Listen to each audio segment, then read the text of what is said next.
Welcome to the Soul Garden channel.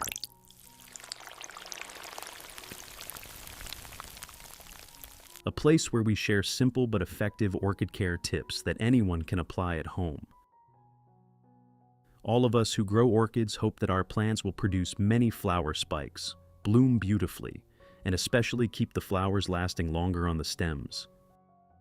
A healthy orchid pot not only beautifies the living space, but also brings a relaxing feeling every day. Today I will guide you through a gentle, familiar, and very easy plant care method, just like the way I personally do every day. Let us begin together.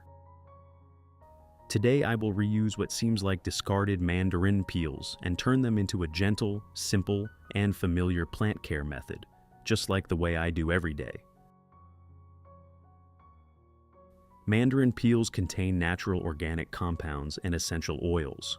When soaked and diluted properly, this solution can help gently clean the environment around the base of the plant, while also creating a pleasant fragrance for the orchid growing area.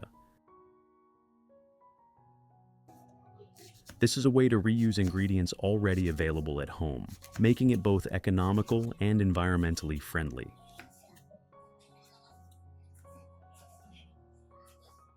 In addition to the English voice, we have now created dubbed voices in French, German, Italian, Spanish, Portuguese, Japanese, Hindi, and Indonesian to help you understand the content more easily. Listen in your preferred language by opening the video and clicking on Settings, the gear icon, to select the appropriate audio language.